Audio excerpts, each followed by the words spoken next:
But yeah, as folks are starting to join here, maybe it's a good time to welcome our participants. We're super excited here to talk about how to identify some hidden costs of maintenance within your program and why working with the right vendor partners makes a difference. So we've got a lot of great information here to share with you. But before we get into that, why don't we just go through and just talk about who our panel speakers are. So Ray, you mind getting us started and just tell us who you are and why you're here? Well, it's a wise move. Let's start out with the weakest leg first. So glad to be here, Josh. So Ray Hessman, CEO and co-founder of Property Meld. Started Property Meld about 10 years ago with the co-founder, David Kingman, super smart guy, and he's our CTO currently. And my background before, I came from manufacturing, which everybody knows is lean margin, high system, high data organization. So I've been getting to be part of a great journey on kind of the next phase of property management. And so excited to chat about some of these items here, and super excited to be on here with you, Josh and Roberto. Thank you, Ray. And we'll go in order of good hairline. Roberto, do you want to go next? Thanks. I'm sad I'm second personally in the hairline contest, but it's okay. Close second, very close. Hair on there. But Roberto Martinez, I'm the general manager of operations at Atlas Home Services, and we partner with our parent company, Atlas Real Estate. I started my background in property management of all things, so I got a great feel for operations working at large scale multifamily. And then fast forward, got a few degrees, a master's degree in real estate investment and development, and really started focusing on construction, operations, and maintenance. And I've been with Atlas about 3 years now, and get to run their construction, operations, and maintenance side of things, and get to see, the good and the bad side of maintenance and how we can improve on a daily basis. Good stuff. All right, and I'll bring up the rear here. Hi, everyone. Josh Morrison. I am VP of Solution Architecture with Lessen. Been with the company for a little over 5 years. Prior to that, have a background in corporate consulting and financial and business system operations. So my job is to figure out how to put the pieces of the puzzle together. And I was super excited to be able to join Ray and Roberto today because from a technology and an operations and a service provider perspective, I think we've got a really fun and unique message to deliver, and just excited to figure out how we can help folks on the call here put their pieces together a little bit too. So with that, let's go ahead and get into it. Our goal here, and for anybody that's in the audience that is afraid of showing up for a sales pitch, don't worry, that's not what we're here for. Our goal is to help drive some education and some learnings here. So our objectives are listed here on the page. We want to first talk about some of the challenges that are facing the industry and some strategies that we'll offer to help you combat those challenges. We're also going to look at how you can take some back of the napkin approaches to figure out what your true program costs are. So that way you can have a much better baseline to assess some potential savings and enhancements to your programs. We're going to look at vendor performance and what it is that we would recommend that you take a look at from tracking from a metrics perspective. We're going to also talk about the power of the buying power and economies of scale and how you can leverage those vendor partners and technology partners to drive enhancements that your own organization might not be able to benefit from if they were doing this on their own. We're going to talk a little bit about the power of Vendor Nexus and how it helps put those pieces of the puzzle together. And then finally, we're going to close out with a very timely discussion about changes happening in the HVAC industry and offering some best practices for HVAC season readiness. So without further ado, let's start talking about the challenges that we're seeing in the market here. So Ray, and Roberto, you as well. I know there's at any point here, some of these will have jumped out at you, and I know you've got probably 7 stories for everything that we're discussing here. But Ray, I know you and I have the benefit of speaking with a lot of operational leaders in the real estate industry. And what we've put together here, I think, is based off of what we're consistently hearing from those folks, right? So maybe you want to get us started and talk about some of the things you're hearing. Yeah, so I'll kind of hit at a high level. Thanks again, Josh, for the tee up here. A couple of things that I probably pay attention to more is like one, understanding that investors actually ultimately care about NOI, and most people think that time leverage is probably one of the biggest advantages, but you really find out what people care about is when rents start holding or compressing as maintenance costs go up, right? You actually get to understand the tier one problem. And so one of the things that I think is super important, a couple of trends that are interesting. One, everybody knows the interest rates, even though they come down, most mortgages and stuff are tied to the 10-year treasury note. Not to get super boring there, but the velocity of home buying is still at some of the slowest it's been. If you follow Nathan Lambert, the amount of supply on market is like trending up to some of the highest it's been in single family. And then multifamily is also following some other interesting things there. But all that is going to show is like there is a real compression of value of real estate happening with us in this market. And so why does it really ultimately matter there? Why do I get super interested about it? Is I think we've probably been on a slow transition from increasing rent to stabilizing rent to, I think there's a lot of people forecasting rent hold for short to midterm or even compression. So much so, both in single family and multifamily. I was talking to an operator recently who does multifamily.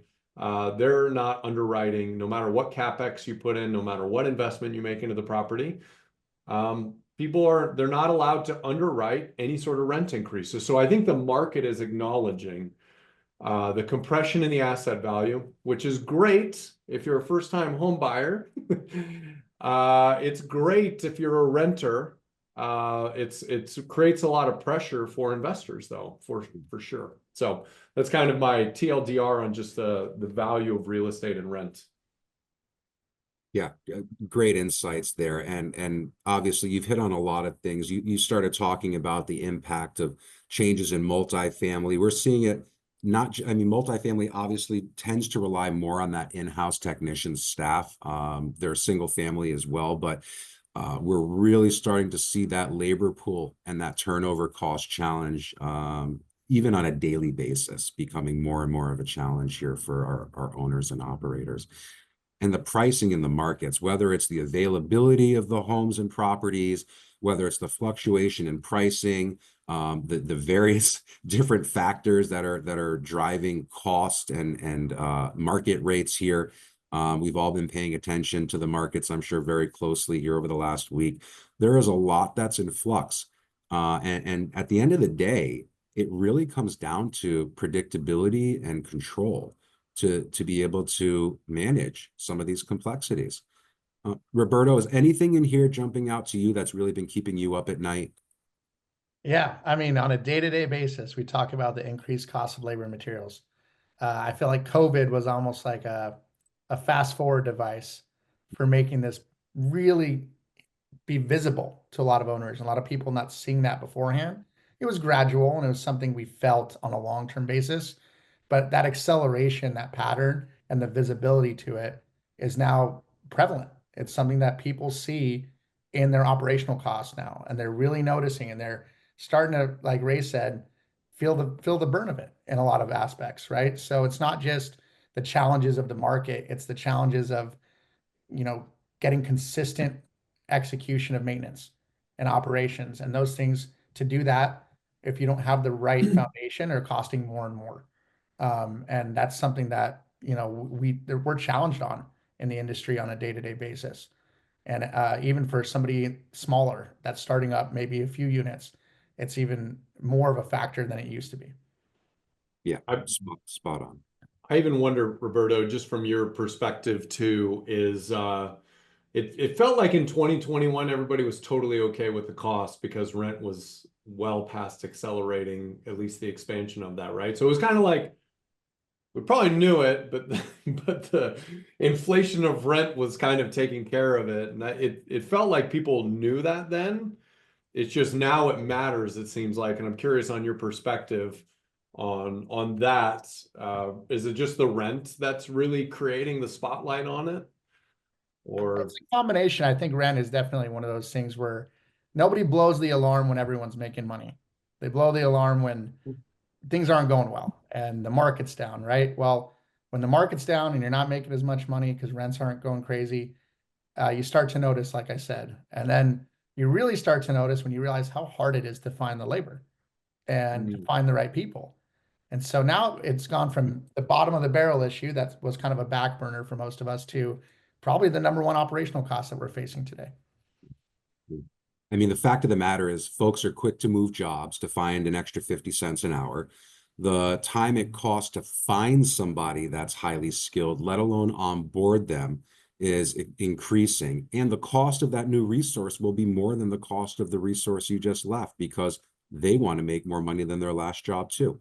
So this is compounding challenges. And Roberta, you nailed it. You said, it's about consistency, right? If the world operated in straight lines, consistency wouldn't be that big of a challenge. However, we all know things don't operate in straight lines, right? When we're looking at a simple task of finding a vendor, scheduling work, performing a turn, processing an invoice, managing vendor performance, whatever that might be, any one of those tasks in and of themselves could be daunting and cumbersome.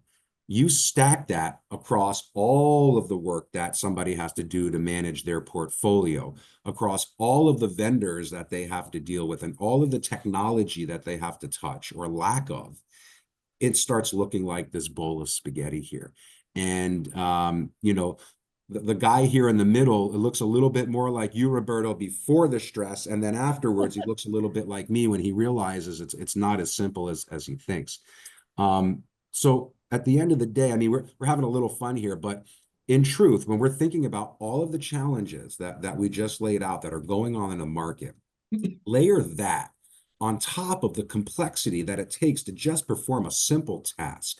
I don't know how more people are not pulling out their hair or trying to find better solutions to help enhance how they're managing portfolios, managing budgets, and keeping renters and owners happy. So I'll throw this out. I actually think it's moments like this is the best opportunity for an industry, one, to separate the wheat from the chaff, which is great. And two, I think it's a big opportunity because, I was in the cement industry in the housing crisis, and I will tell you what, we were entirely wasteful as an industry, and we used the downturn to actually really tighten things up. And then what happened when the market comes back?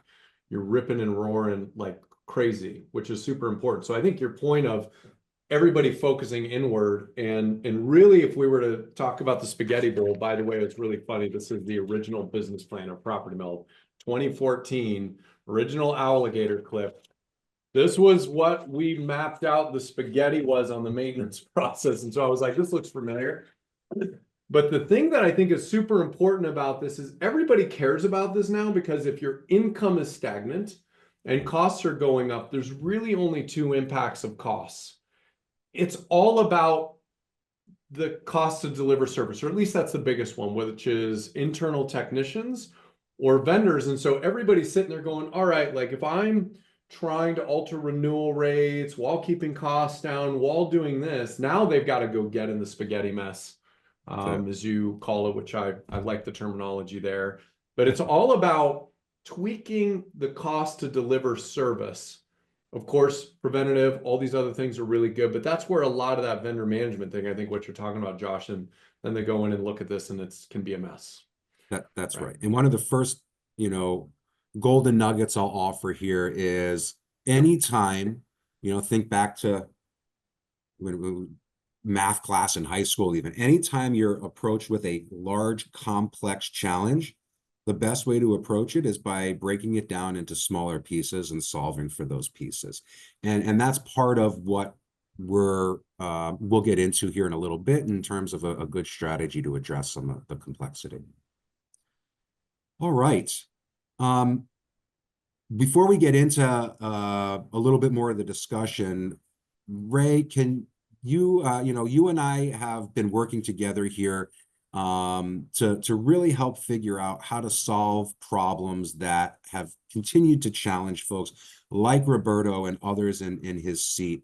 And I think that, the property meld vendor Nexus has been a great, great solution to be able to bring service providers like Lessen into your platform, be able to offer that solution to folks like Atlas.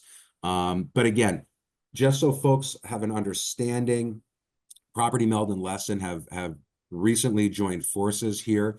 That's allowed us to bring our network of vendors, over 30,000 different vendors across the US, to be able to bring that service provider and embed it into the Property Meld experience.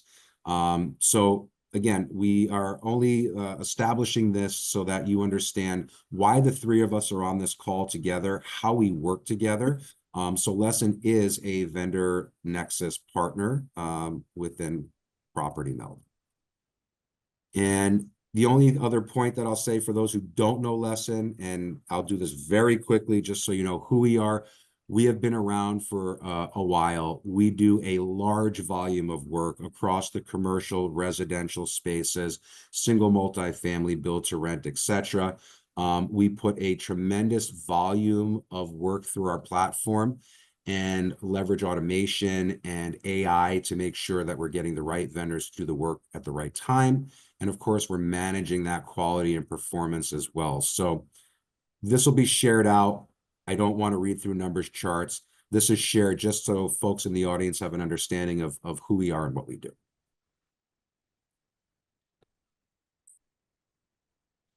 This is a quick snapshot of the types of services. Again, you can basically see that Lessen offers everything from basement to ceiling. So depending on what the need is, our goal is to be able to be kind of that one back to pat and single source of for a resource.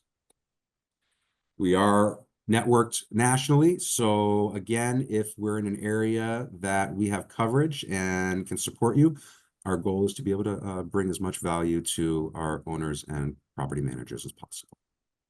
Okay, that being said, I promise I'd make it quick. Now that you know who we are, let's move on and let's talk about the fun stuff. Total cost of ownership. There's a lot of different acronyms or different terms that are used for this. Essentially, you cut a check for a service, but the cost for you to maintain that property and that program obviously goes beyond just the value of the check. And what we want to try to talk about here is how to help identify that within your own area and how to find ways to eliminate or reduce as much of that unnecessary cost as possible. So when we talk about true net cost, again, it could be anything. Here, there's some examples about paying for bad work or having to pay for work that needs to be performed again, finding vendors, scheduling work, everything all the way down to processing invoices and sending 1099s out at the end of the year. So there's a lot of work that goes into managing the vendors, managing the properties, but I don't think this is news to anybody here that's listening in the audience. What we do want to offer as something new is, again, strategies to help you identify what those costs are and try to reduce them. Roberto, I know you have had some really great successes, and obviously without sharing any of the secret sauce, can you speak to some areas that you found that have been adding burden to Atlas that you've been able to start to reduce? Absolutely. And you spoke on complexity, right? Complexity of maintenance. And one of the things when we were starting up AHS and Atlas Home Services, and we're looking to lift this challenge off of our property managers' backs and really put it on us, right? And that complexity, we started defining speed bumps, areas where we knew we were going to run into challenges, that the days of a property manager being able to manage this on a day-to-day basis just wasn't realistic. It's not something that we can continue doing and operate at a very efficient level. And we don't want to just be efficient, we want to be excellent. So to separate ourselves, we looked at those speed bumps and said, hey, what's going to stop us? What's going to make us, have to give money back or hurt our bottom line and slow down our customer service experience, right? So one of those was right off the bat. You start and say, approving work. It sounds like a very simple thing, right? Whether that's your joint venture or a third party owner. Approving work was one of those speed bumps where we thought it would be easy. And it's simple. They say, yes, we'll do it. Well, having a track record and a communication channel where everything's logged and the approvals are there is much more challenging than it seems. And there was no simple process to do that before we transitioned to Meld. And there was a lot of misses, a lot of mistakes being caught, a lot of concessions. And just to, in a transparent moment, we saw over $40,000 worth of those concessions of approvals that we thought were good to go, or miscommunication and nobody was on the same page. And that seems like such a minor thing. That seems so simple, but again, that's a net cost that you have to incur if you're not on top of it. And then you get down to the next part. The work's been done, right? We'll skip over because we're going to touch base on the vendor side of things soon. But we'll skip over and say, work's been done. Now we need an invoice, right? Well, if that invoice doesn't have the proper description, doesn't have a clear defined area of work and great photographs and those things, those back and forth conversations between your owner and your operator become more and more challenging, not just for the property manager, but for the operator on the maintenance side. And somebody is going to inevitably bite the bullet. And we saw that as a challenge. And then lastly, in the middle, you have the vendor communication. Vendor communication is hard because remember, a lot of times they're a different entity than you are. They're not working for you in a lot of cases. The days of having a handyman do everything are out the window. Labor is hard to find. Specialty labor is even harder to find. And, some of these homes are getting older and older, and they need people who know how to work on them. And they're rarer and rarer to find. So when you have different vendors, they all work a little differently. Trying to get standardization across the board is a challenge without the right tools.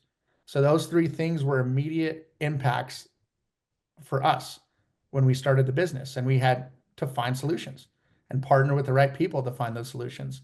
And now we're at a point where I can confidently say we have a great foundation, a great operating system, but those true net costs where you're paying for unnecessary work, you're finding the right vendors, your invoice control management is tough on inflated costs and wrong oversight. Approvals, all those little challenges, right? Those true net costs, you don't see them for a few months, and then you kind of get hit by a bus. And we're here to help prevent that. So I know we'll get into more discussion as we go on some of those items, but those are just some things that we saw at Atlas. Well, that's great. If I could jump into this real quick, Josh, and you're going to notice I'm obnoxiously interruptive through this entire thing. So I apologize, and you just send me like a signal to know to shut up because we need to get through some things. I think one of the things about true net costs that, there's unnecessary work, everything's about cost, but I think the really interesting balance, particularly with the macro environment stuff we're talking about as well, is the resident experience and the turnover costs of this all. So obviously, if we were to just go drive costs to the lowest place possible in maintenance, you could potentially do that at the expense of the resident experience and renewing. And when I had done my back of the napkin math, if you've got a $1,500 rental with the lead time and leasing and turnover costs and everything else like that, it's around $5,000. And so lowest option is not always the best true net, right? Like lowest cost options sometimes can be higher costs, or lowest price cost, whatever that difference is. And I think that's one of the interesting things as Roberto's kind of talking about days of the property manager. It really was all about leveraging time, but particularly in these macroeconomic conditions, if people want to hang into investors, they've got to keep this true net cost down, which means everything Roberto had mentioned, keeping costs down, all that. But we're starting to get to a point where there's a world in which you can statistically alter resident renewal rates, which is really big.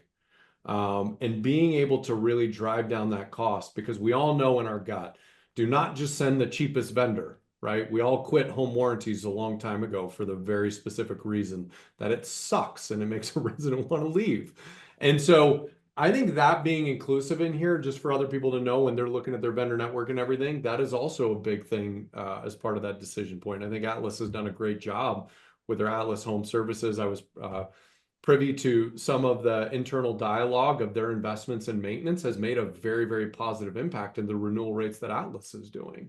And that's worth so much like Well, beyond tremendous. comprehensive and financial. So Absolutely. Yeah. I mean, that happy resident is the number one driver for why we're all in business. And to your point, you get what you pay for. So if you go cheap, you get cheap, and the result will be felt in, your net promoter scores and your turnover rates and your ability to find new residents. And we want to talk about opportunity costs. How much does it cost a vacant home sitting on the market to an owner or property manager, right? And that's a pain that should be solvable. So, all right, great insights. Let's keep on moving for the sake of time. This could be a 2-hour call. We're going to try to make sure it's not. So let's keep going. Okay. is that my cue, by the way, Josh? No. Shut up. It could be 2 hours if Ray keeps opening his mouth. I got it. I It's hear you. it's my cue to let the AI bot that's tracking all this not ping me to say time check. So moving forward again with the true net cost here. So some of the things again, just to illustrate what we were talking about. So again, as I mentioned on the left, this is what we're cutting a check for. So everyone says, what's your budget? Well, my budget is X. I cut a check for X. This is what my spend cube shows, and that's it. That's my program. But it's the time it takes to manage the residents, the effort it takes to handle all the vendors, all of the invoicing, the reporting that has to get done, the follow-up, and all of the other things that aren't even listed here, those fringe areas that just add cost and detract from the resident experience. Your cost of the program ends up being significantly higher than you think. Now, there are ways that to mitigate some of those things. Again, the top upper left box here, and we won't read through this, but obviously, if you can scale buying power to drive costs down, that's great. If you can focus on sending a service provider to multiple locations to leverage density, that's great. If you've got tools that force that technician to check in so we know exactly what time they got there and when they left, so they're not rounding up on the invoice, these are ways to start trimming down the fat that doesn't need to exist within your program. Now, when we're looking at the total cost of ownership, I have found, and Ray, I'm not sure if what your experience has been, but I have seen on average anywhere between 5 and 25% and more. I left it off at more, so we weren't trying to do sticker shock here, but easily 5 to 25% above the cash cost of their program in other indirects or hidden costs. I would say this is a great call out, Josh. I think the interesting thing is operators are on the call, depending on if you own your asset or your third-party manager, somebody's eating this. And you got some choices, right? It's either the property management company is going to eat it or the investor is going to eat it, which stinks in both cases, right? And so I think all those are there, and that's even one of the things that we look at in some of our data and insights. People choosing vendors that are low touch is a cost savings out the gate, just from an OpEx standpoint. And so all those back up. I don't have specific numbers on there, but I do know that we do get to see a lot of waste in different varying degrees. And again, I think who's the one holding the bag? And I think with the pressure of costs, most property managers feel compelled to bring that in to kind of protect the investor from that exposure, which is also unfair for the property management company as well. That's true. And the third alternative is pass it on to the resident and put it, increase the rent. We know that's not a value. It has to happen sometimes, right? Our costs are going up, but your renters aren't going to be happy. It's not going to make them want to renew, and it's going to certainly make it harder for you to fill for that next resident as well. So something has to give, right? The question is, what piece is going to move on the board in order for that to happen? Yeah, well said. To touch on that, Josh, I would say Yes. one of the big keys here is that piece, right? How do we move it? One of the things that we focused on was how do we consolidate it? How do we add value to it so the owner sees intrinsic value in what we're doing? And is that value affecting the resident? Is it affecting the owner? Is it affecting the property and the asset? Those are the 3 questions we ask when we're making decisions on maintenance and property. And how do we improve that so that cost doesn't feel like a cost anymore? It feels like you're getting something out of it. So that's something that obviously our partnership with you guys and Meld, we've been doing on the back end for a long time, and it's starting to show some dividends. and benefits. That's great. I love the triple pronged approach there, Roberto. It's making sure that you're really assessing things in a well-balanced way. It's not just solving a single challenge that we've got. So that's great. Okay, moving forward here, again, we're talking about the total cost. We can see here how the cost of a program gets built up beyond what you think it was. What we want to introduce here is this concept of marginal gains. There's a QR code if you want to educate up on it. I love a good story, and I certainly love a great case study. Very high level. This is the story of the British cycling team. And the coach decided that, you know, these folks are great, but what can we do to continue to drive improvement? And they looked at all of the same approaches, you know, diet and maybe extend the time of practice or whatever it might be. But what they did was they broke the complex challenge down into simple, smaller pieces. And they made little adjustments throughout the whole process, and each one created a marginal gain. And at the end of it, when you stack them all up, that is a significant gain. So the reason I love to tell this story is because it's exactly what we're talking about doing to decrease that burden from your true net cost or total cost of ownership.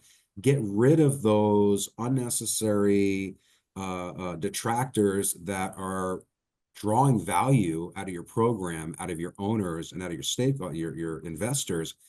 Anytime you can cut some of the fat or remove an efficiency, an inefficiency, you're creating a gain and adding value. So we bring this up again because it's not just one silver bullet, but it is the combination of very many best practices, technologies, and good decision making that allows for a complete end-to-end, you know, holistic approach here to managing the work. Okay. All right. We'll move past that. I think we've talked about total cost of ownership, what we've established so far, the challenges in the market, the fact that many programs end up being more costly and more cumbersome than we realize on paper. Now we're going to talk about why working with the right partners makes a difference. So Ray, or actually, Roberto, can you just give us a minute here? And, you know, honestly, in hindsight, we probably should have put this a little further up in the slide deck, but it's a good chance here maybe that you can talk to us about Atlas and let us know how this fits into, you know, your partner selection strategy. Yeah, absolutely. One of the things, Atlas is a completely vertically integrated real estate company. So from brokerage to property management services, both third party and joint venture. We're in 14 different markets across the country. So we're a little bit of everywhere and we do a little bit of everything. So it's hard to be good at everything. But our leadership, Tony Julianelle, our founders, Ryan Boykin and Jason Shepard, are very passionate about putting our people first and putting our owners first and our residents first. And slowly but surely, the business kind of built out around that. In regards to maintenance, they looked back about, you know, a few years ago and said, this is really hard. Maintenance is expensive and it's challenging, and we need to get better at it because we're not serving our owners and we're not serving our residents the right way and really rewarding them for, you know, their commitment to us. And so we worked on maintenance, and that's how AHS was born. And so when we look for partners, we want their values to mimic that. We want them to care. We want them to be a part of our team, an extension of Atlas Home Services and Atlas as a whole. And we make sure those partnerships are meaningful, both for the value of not just the work they do, the cost that is associated with it, but the interactions they have with our residents. We want to make sure that, you know, the communication is excellent. At this point in the world, everyone wants immediate gratification. Communication's got to be at the forefront of most of the decisions we make, right? And so part of that is partnering with the right people, partnering with the Lessens of the world, because the small, like I said, the small handyman doesn't exist anymore that does everything. Those guys are a unicorn in our world. And that's great. If you can have one, hold on to him, never leave him. I'll find him. I'll add him to my team and I'll take him from you guys. So make sure you have him. But it's challenging to find those people, like I said. So having great partners to fill the gaps of where you're going to have maintenance needs is something that you really need to start looking into. If you're calling somebody out of a book or Googling, you're behind the curve because you can't control the customer service that's happening. You can't control the line of communication and the standardization of processes. So customer experience is at Atlas's forefront. We have a saying, it's our a part of what we do. It's our 3 Gs: good for me, good for you, good for everything. And if it doesn't meet those criteria, we're not going to work with it. Because if one of those boxes is left unchecked, we have a hole that we have to fill, whether that's the resident, the owner, or us. We want to make sure that everyone's getting a benefit from it. And that's really how we look at our partnerships with vendors. That's great. Love everything you said. There's one statement on here that really jumps out to me. Because we don't settle for status quo.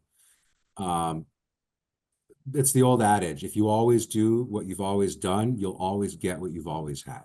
And I don't think any of us would really have job security if we just continued to do the same thing without trying to drive enhancements and improvements. So this is part, Roberto, of why I love working and having conversations with you and Ray, is because we don't like settling for the status quo. And, you know, we always are looking for ways to do better. So that being said, there's that guy, another great quote on there. Let's take an opportunity here just to build off of what you were saying, Roberto. I know that you've had some recent release, I guess, that we've been identifying some of the results that you've been having through the Meld program. Do you want to speak a little bit about some of the challenges? I know we've hit on this a bit, but some of the challenges that have brought you there to begin with, and then maybe some of the results that you've seen.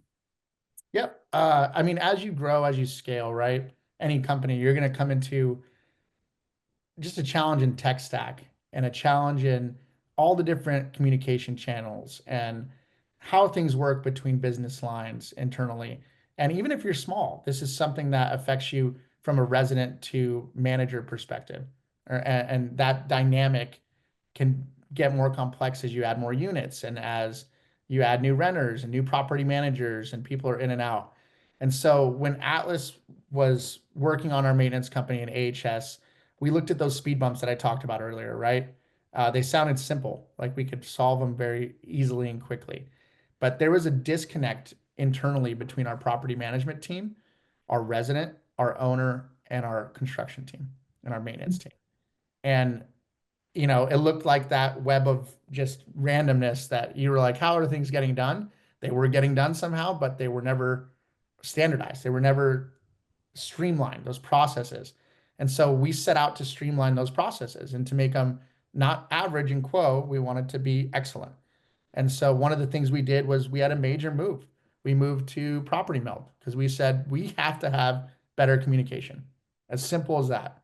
If we can't have excellent communication where everyone's on the same page and they don't have to check their emails 700 times a day, it's not going to work. Nothing we're going to do is going to work. And our residents are feeling the effect of that. So in order to make our resident experience better, we need to make our internal communication better. That way that resident is on the same page. And we made a lot of changes. One of those changes to Meld, I think this is a really cool fact, is we used to have double the amount of maintenance coordinators that we used to. We moved to Meld. We could lose 50% of that operational cost because we were so much more efficient with our time on work orders and communication with our property managers and vendors that we looked up and go, wow, this is working. And it took all of 3 weeks. So it was a really cool thing to see firsthand and be a part of that transition. But, you know, some of those things we talk about is simple is better. And it doesn't feel fast, but simple is fast. And it takes time for that to really take effect. And when you start streamlining those processes, you're going to see results that were really hard to obtain on a consistent basis. Everyone runs into a home run every now and then. It takes somebody pretty skilled to hit it out of the park over and over and over. That's a very great baseball analogy, Roberto. We had a conversation about your choosing baseball over the Masters last time, but I actually love that analogy. The thing that I would say that, one, super great to hear that stories, but I think one of the things, like, if we were to tie all the way back to the macro environment is what you and the Atlas team are really doing is figuring out how to create an experience where the resident stays, one, and reducing your cost of operationally to maintaining, which I think is, it gives margin to operators of being able to deliver returns in an environment that, like we were talking about in 2021, maybe you didn't have to worry about as much.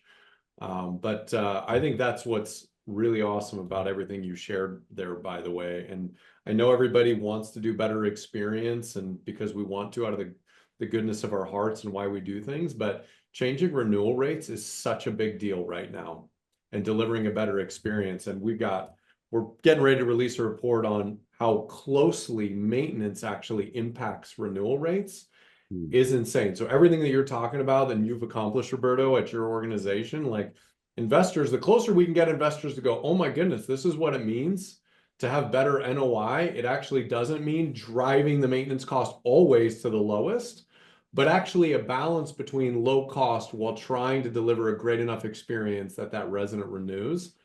That's how investors are probably going to win in the next, 3 to 5 years. And so this is really awesome, by the way. Sorry, I just wanted to jump in. No, don't apologize. There is a definite correlation between NOI and NPS.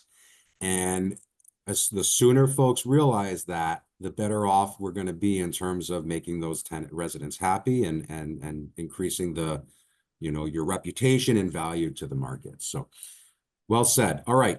For the sake of time, I'm going to go ahead and keep us moving forward here. So let's talk a little bit more about performance. So, Roberto, you're saying, look, it's all about that performance and being able to track that. I think there was actually a question that just came through our Q&A as well, asking, what kind of advice, what would you track, and what kind of advice do you have for building a trustworthy vendor base? It's a great question. Jack Welch, former CEO of GE, had a quote he was famous for. He said, "In God we trust, everybody else bring numbers." Okay. It's all about tracking. Roberta was saying before that it's so hard to track stuff, and what did we agree to for pricing, and then you have to reconcile on the invoice later what we actually bought. If you don't capture it, it doesn't count, right? And if you don't track it, you can't improve it. So this is what this slide is really helping illustrate here. This is a snapshot of the Lessen vendor scorecard. So in short, how do you ensure trust and build trust with vendors? Have a transparent conversation with them and hold them accountable, just like you are accountable to your own customers and renters and investors. Won't get into detail here, but there is a wealth of information that can be tracked. It doesn't always come down to just cost or whether they show up on time, because as you said, Ray, they might be fast, they might be cheap, but at the end of the day, they're not checking the box or solving the problems that we need them to. So I would say that, and this is a challenge, right? How do you capture this data?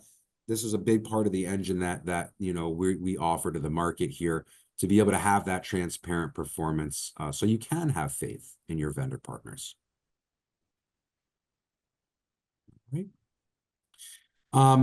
We're going to move forward here too, again, talking about the vendor partners. When we're talking about that level of volume, I had mentioned at the beginning here, the ability to really leverage buying power. So I just want to illustrate very quickly some of the trends that we at Lessen have seen in the market. All right. And forget, you don't have to worry about these. Focus on the colors. That's all we want to get out here. Prices are going up, materials going up, labor's going up, total ticket cost is going up. Nobody's arguing that. What we have seen, though, is by leveraging technology, leveraging the metrics that are tracked here and putting focus on the right parts of the conversation, we've actually been able to see a decrease in some of our direct costs, whereas the rest of the industry has seen continued increases. And this helps speak to not only the data, but also the buying power, and also having great partners like Roberto that hold our feet to the fire and keep us accountable to make sure that we are holding their owners and their investors' interests close to heart. So we're constantly being challenged to do better for our customers. And what that results in is a higher concentration of lower cost work.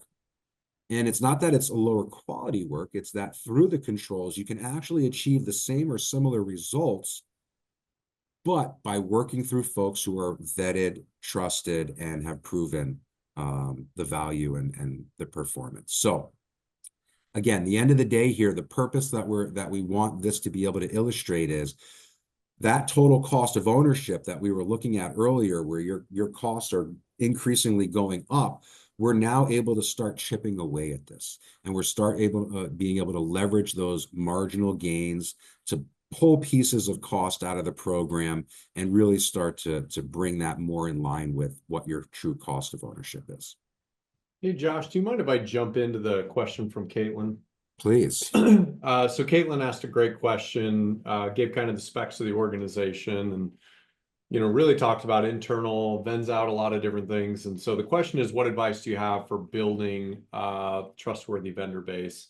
And so I think Roberto kind of called out some of those things, and I'll tell you, Roberto is the best person to answer on this. But I will say, one of the things that we tend to look for, and one of the things that as part of Insights Pro does, is we have what's called a vendor health index. And so the simplistic way that we learn from our customers is really, if your vendor network is healthy, you're doing three things well.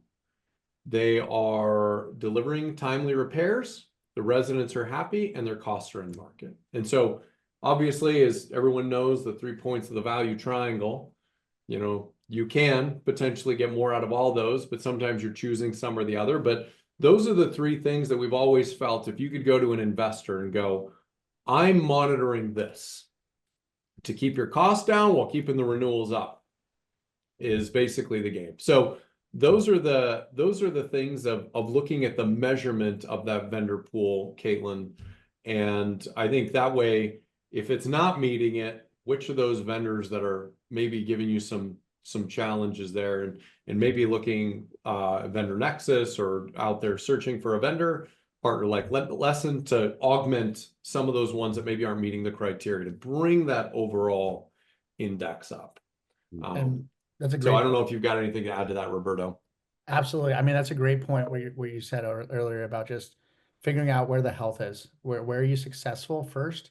And then opposite side was, when you're building this out, one of the key questions you should be asking is, where's our volume? Where's the majority of our work lie? And is the partner who's doing that work meeting raised standards that he spoke on?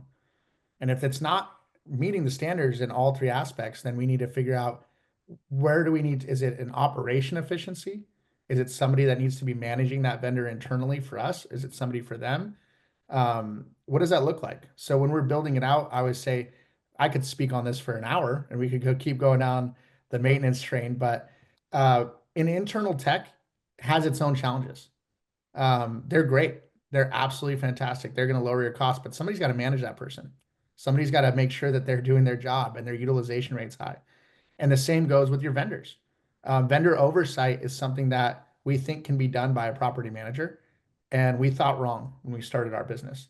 And we realized very quickly that we needed somebody who was coordinating those vendors, keeping the communication channels open, making sure our PM was in the loop, making sure our resident was in the loop.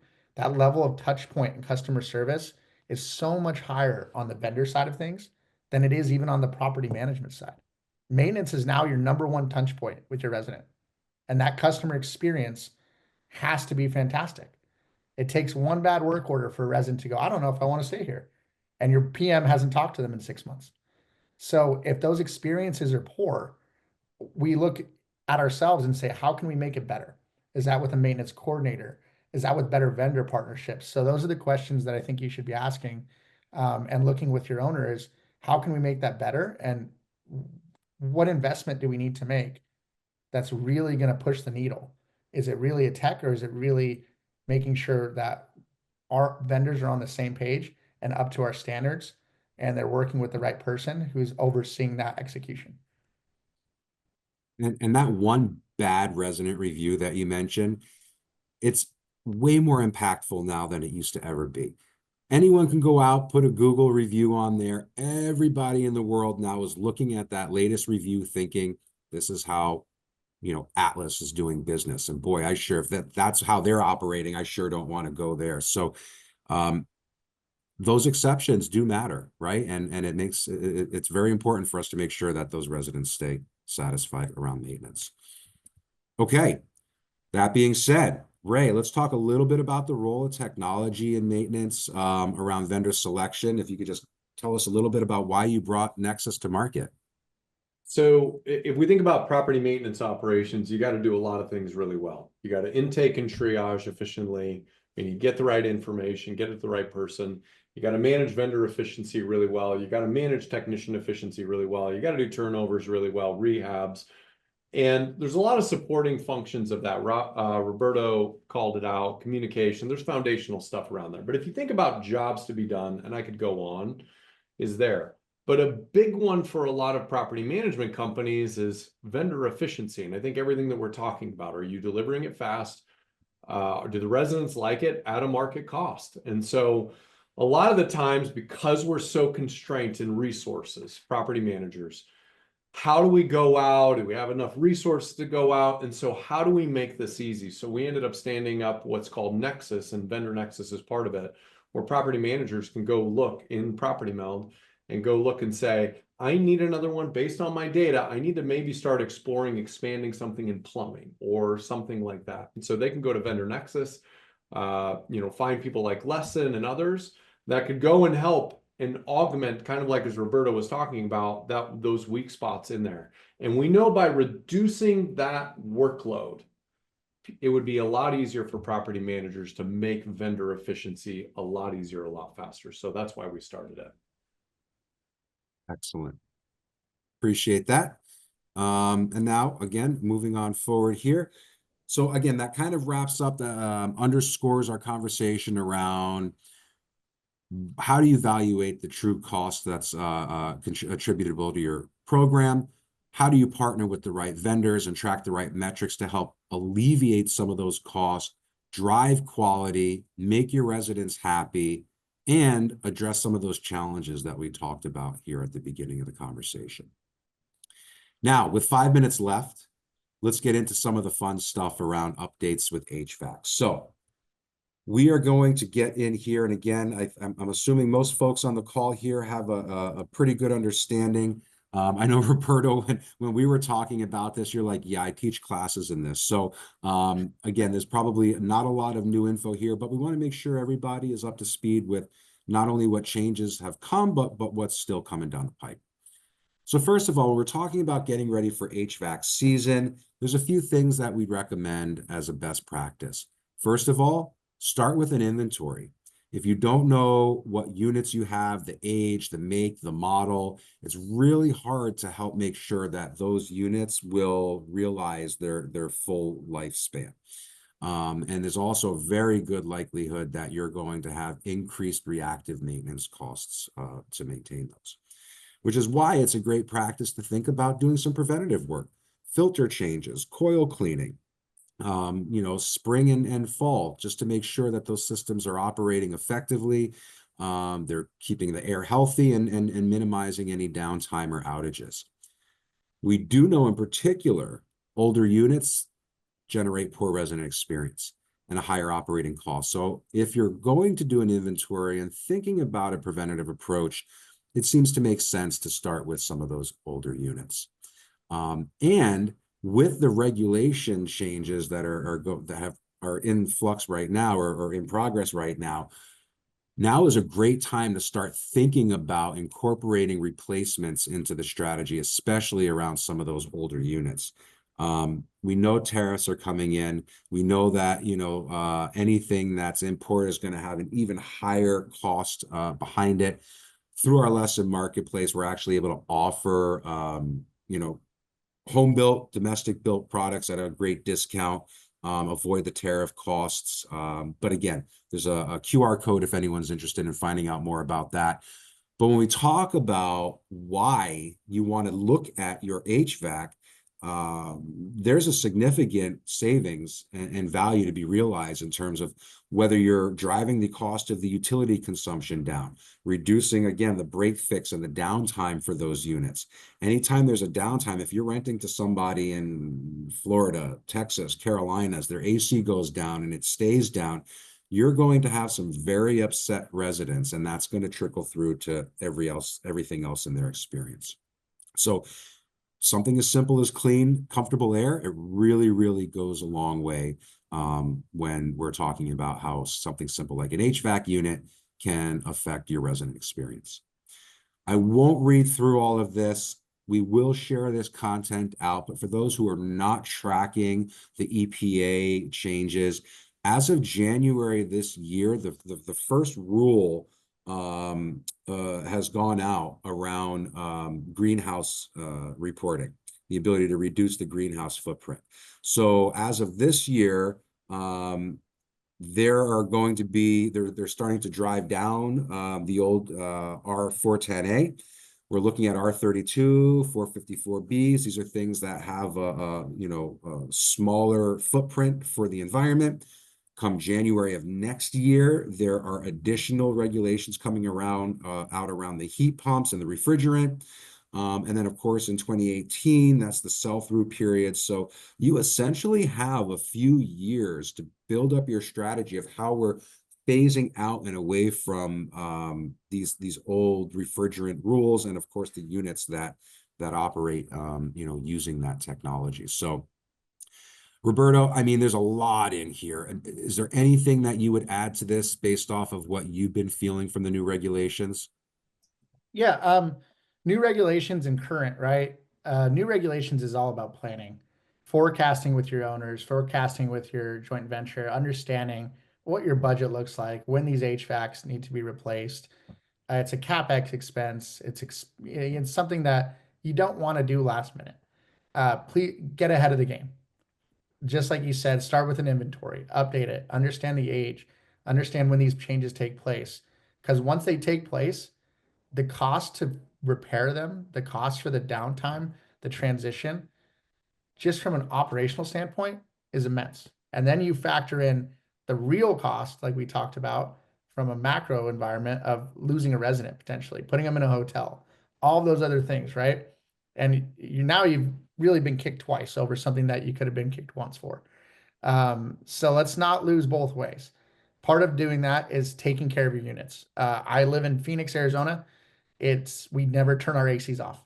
So with that being said, taking care of your units and prep is going to save operational money tenfold for what you really think it costs. And it's simple. Clean your coils, change your capacitors, look for burnt fuses. Because when those fan motors get blown, your control boards, all of those things happen because of those little tiny parts that cost pennies on the dollar. Find a great HVAC partner with them, negotiate a cost down to do these inspections, and preventatively maintain them at minimum once a year. Heater turn on, it should be another time. But that alone will extend the life of these ACs and give you a peace of mind that you're reducing the amount of times a resident's going to have a poor experience because you're taking care of these ACs and you're not reacting to a blowout. You're only reacting to a few, not a handful. So it's critical. It's something that we don't joke about in Arizona, but we make sure it translates to all our markets. Absolutely. I appreciate those insights, Roberto. I know we're up on time.